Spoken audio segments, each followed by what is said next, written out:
അങ്ങനെ നൂറ്റാണ്ട് ഇടവേള ഒടുവിൽ മനുഷ്യൻ വീണ്ടും ചന്ദ്രനിലേക്ക് തിരിക്കുകയാണ്. അതും വെറൊരു യാത്രയല്ല, ചരിത്രം കുറിക്കാൻ പോകുന്ന നാസയുടെ ആർട്ടിമസ് 2 ദൗത്യം.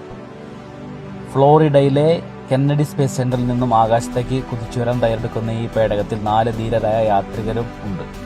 Read Wiseman, Victor Glover, Jeremy Hansen, പിന്നെ ചരിത്രത്തിൽ ഇടം പിടിക്കാൻ പോകുന്ന ആദ്യ വനിത ക്രിസ്റ്റീന കോച്ചും കൂടി ഈ യാത്രയിലെ ഭാഗമാണ്.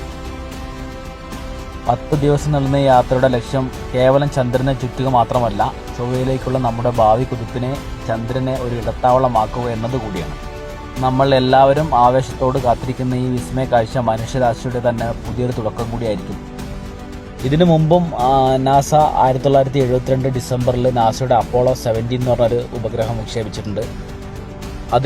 അതിനുശേഷം നീണ്ട 50 വർഷത്തെ കാത്തിരിപ്പിന് ശേഷമാണ് ഇപ്പോൾ ഏപ്രിൽ 1-ാം തീയതി കെന്നഡി സ്പേസ് സെന്ററിൽ നിന്ന് ആർട്ടിമസ് 2 എന്ന ഉപഗ്രഹം വിക്ഷേപിച്ചിരിക്കുന്നത്. വരുംകാലങ്ങളിൽ നമ്മുടെ ബഹിരാകാശത്ത് സംഭവിക്കാൻ പോകുന്ന വിപ്ലവങ്ങളുടെ ഒരു തുടക്കം കൂടിയായിരിക്കും ഈ ഒരു ഗവേഷണം എന്ന് തീർച്ചയായും.